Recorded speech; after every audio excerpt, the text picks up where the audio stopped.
Congratulations, you are ready to buy a home. That is super exciting, but it can also be super overwhelming at the same time. I'm guessing you already have your wish list and your non-negotiables in mind. Perfect. Maybe you even have a few of your favorites saved online. You know where your sweet spot is and you have somewhat of an idea of your budget. But let's talk about what's next, because knowledge is power, right?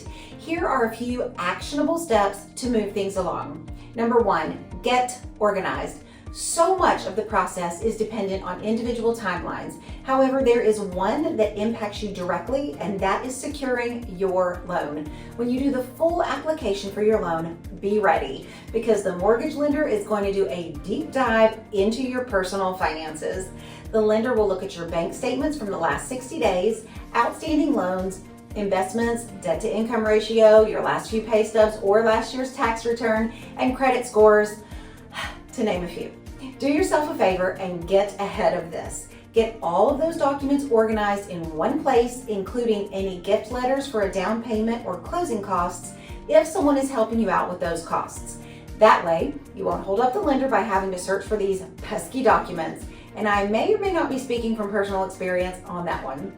Quick side note for anyone who is concerned about working with a realtor you know personally, because you don't want them all up in your financial business, right? I get it. Hear me.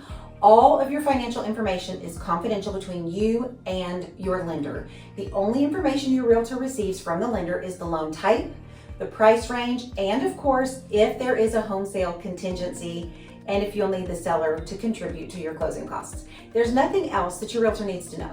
Not your credit score, not your income, not how much is in your bank account. Okay, you get the point, so let's move on. Number two, get pre-approved.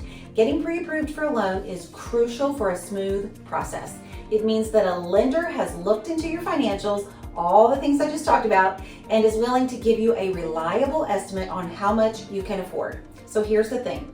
Without a lender letter, you really aren't 100% sure exactly how much you qualify for. So let's imagine you fall in love with all the bells and whistles of a house, say in the $500,000 range, and then you find out that you only qualify for $400,000. Let me tell you, that is an emotional gut punch, and it is so hard to feel like you're going backwards on condition or upgrades, even though it still could be a really great house. It's gonna feel like a downgrade. So do yourself a favor and get pre-qualified first.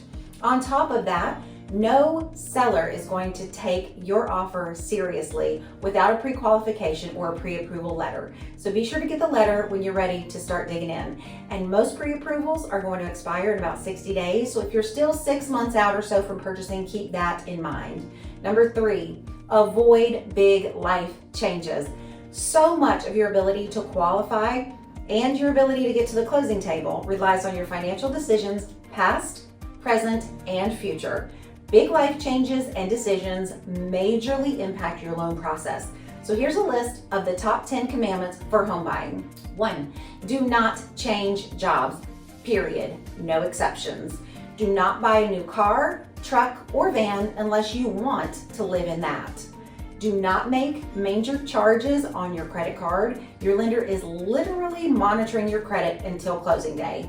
Do not make any late payments, or even worse, don't miss payments. Do not spend the money you have set aside for closing costs on anything else except closing costs. Do not buy new furniture for your new house with your credit card. Do not open a new line of credit no matter what. 30% off of your total purchase at the register is not worth killing your loan. Do not switch banks. Remember, your lender is watching. Do not co-sign on a loan for someone else, not even your kids. Yes, you heard me right. Do not make large deposits without consulting your lender first. And I don't mean like while you're standing in line at the bank with the register filled out. The bottom line is this: when in doubt, give your lender a shout. If you can't get a hold of your lender after hours, you may have chosen the wrong lender. Number 4, work with a trusted real estate agent. You need an agent who cares about your home buying experience as much as you do. The process will have bumps. Unexpected things can and do happen. There's a lot of moving parts in a transaction, and I'm just telling it to you straight. I heard a lender say once that every transaction is a car wreck. Sometimes it's just a fender bender, and sometimes it's totaled. You want an expert agent on your team to see all those bumps coming and help steer you around them, sometimes without you even realizing it.